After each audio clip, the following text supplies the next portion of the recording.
Salut les amis, c'est Wiltemer, bienvenue sur l'édition du petit journal du crypto du 25/2/2021. Aujourd'hui nous avons un market cap global qui est à 1515 milliards de dollars, il perd 0,17%. On a un bitcoin qui a réussi à se hisser au-dessus des 50 000 dollars, mais pour le moment il est en train de rechuter, il est à 49 858 dollars, il gagne quand même 0,15%.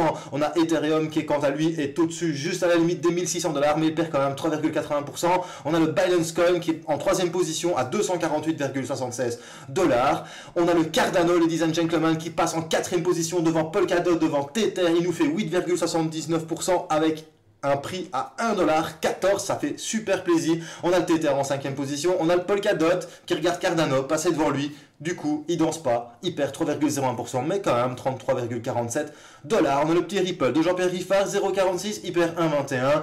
Il continue sa petite chute inexorablement, il perd 12,03% en 7 jours. On a le Litecoin, n'oublie pas, si l'or est au Bitcoin, l'argent est au Litecoin. 5,71% en plus à 194 dollars, pardon. Et aujourd'hui, il est quand même passé au-dessus des 200 dollars. Alors, on va voir Chainlink qui perd 5,34% à 27,43. Et le Bitcoin Cash toujours en 10e position, mais il perd quand même 0,49, mais toujours au-dessus des 500 dollars. Alors, on va regarder un petit peu le top gagneur du jour. Et ladies and gentlemen, je te le donne en mille, c'est Engine Coin qui nous fait un 30,78% à 0,61. Alors, Engine Coin, c'est une blockchain basée pour faire des jeux blockchain et des NFT. Alors, on a NIR Protocol qui nous fait 30,55% à 4,34 et Polygon Matic qui fait 27,83% et Phantom qui continue inexorablement à monter, 19,37% aujourd'hui, il nous fait 229,86%, comme je t'ai dit, Émirats Arabes Unis, Ukraine, blockchain pour les droits d'auteur, conclusion, ça pump, voilà. Et alors on a OneInch aussi quand même dans le top 5 qui nous fait 16,25%, on a une petite news pour OneInch aujourd'hui. Allez, si tu es nouveau sur la chaîne, n'hésite pas à t'abonner et d'actionner la petite cloche de notification pour ne rater aucun petit journal du crypto de manière quotidienne. Alors aussi tu peux nous rejoindre sur Culture Crypto sur Twitter et sur Facebook. Tu as tous les liens qui se trouvent en description. Allez, c'est parti, générique.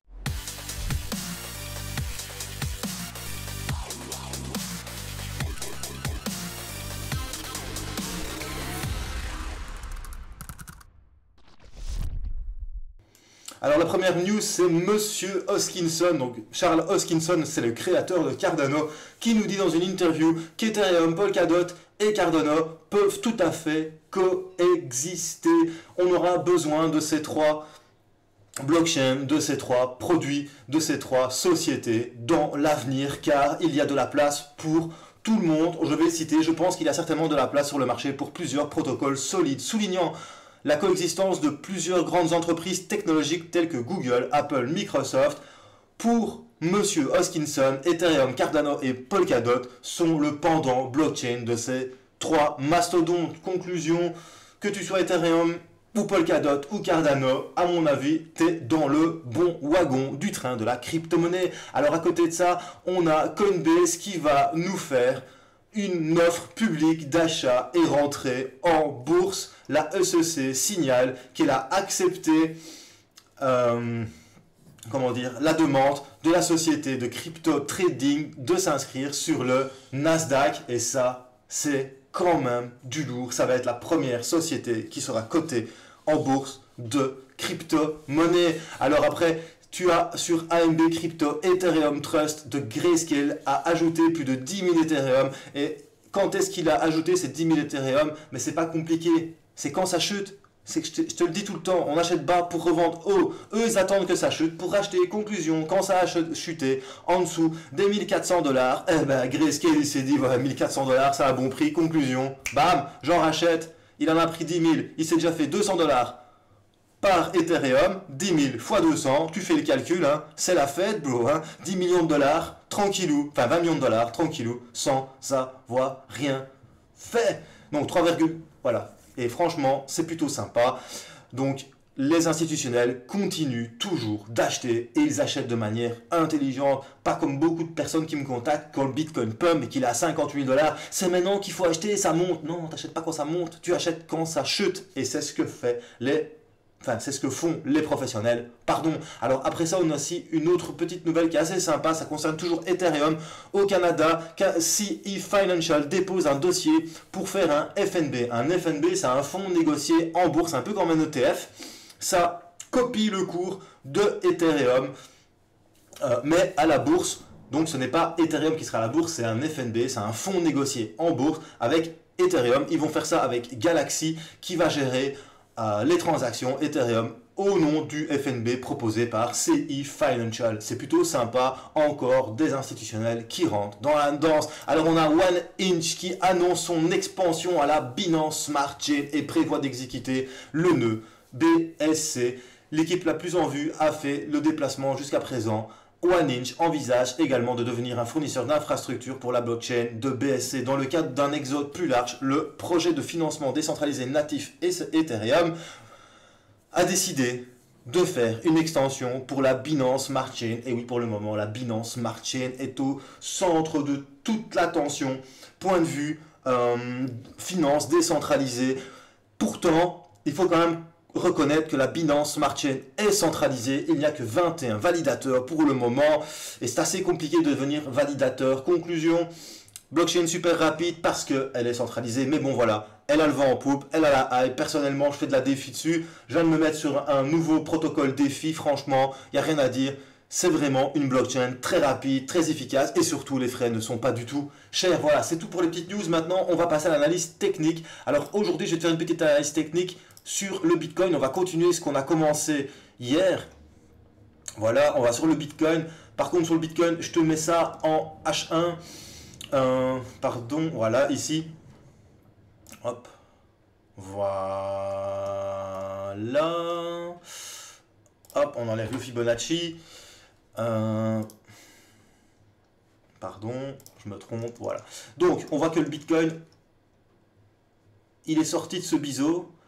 Il a eu du mal à passer outre. Donc, la ligne rouge, c'est la moyenne mobile 50, puis tu as la 100 et puis tu as 200. Donc, rouge 50, brune 100 et bleu 200. Il a eu du mal à casser la moyenne mobile 50. Il a quand même réussi tout à l'heure, hier vers 23h, à casser la moyenne mobile 50. Pour l'instant, jusque-là, elle le bloquait. Elle est remontée.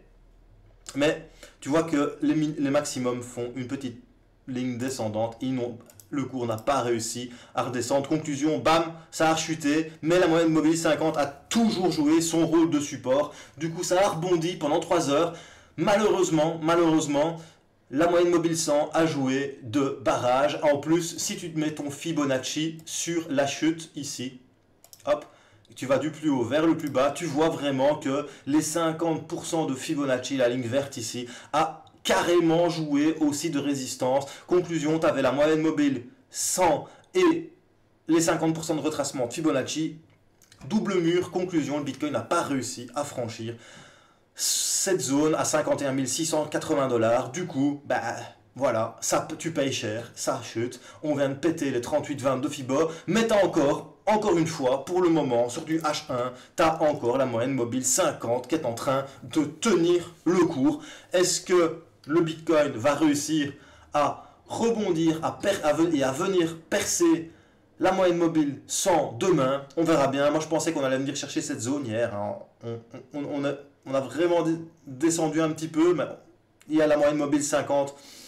Il y a le Bitcoin qui est remonté. Conclusion, ici maintenant, voilà, il faut que la moyenne mobile 50 tienne le coup, parce que surtout, ce qui est bien à voir, c'est qu'on t'a fait un bas plus haut et un bas plus haut. Donc, on est en train de remonter un petit peu. Et alors, en plus, on te fait un haut et un nouveau haut plus haut. Donc, maintenant, vraiment, l'idéal, ce serait de venir refaire un haut plus haut et un bas plus haut. Voilà, et là, on serait vraiment dans une dynamique haussière, tout simplement, comme ça.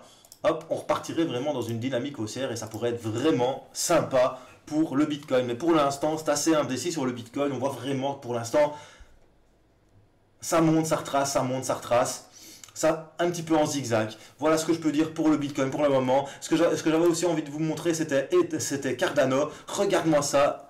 Hier, le 22, pendant la chute, le Cardano s'est échangé à un moment donné à 30 centimes. Ça veut dire qu'il y a une personne qui a su acheter du Cardano à 30 centimes. Conclusion, le mec, il a déjà fait 279%, c'est pas beau ça, franchement, plaisir. Et surtout, ce qui est beau, c'est que Cardano, malgré la chute du Bitcoin, malgré le fait que Bitcoin n'arrive pas à monter, lui, il continue de monter. Et il nous a fait un petit top ici. Malheureusement, le haut n'est pas plus haut que le dernier, de le précédent ici. Mais bon, on voit vraiment qu'on est quand même dans une tendance haussière. On voit qu'on a fait un petit triangle ici, tu vois.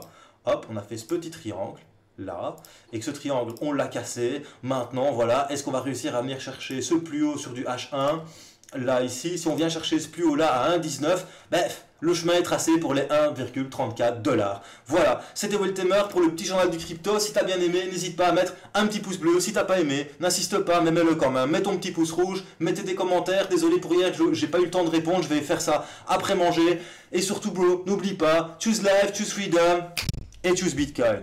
Peace.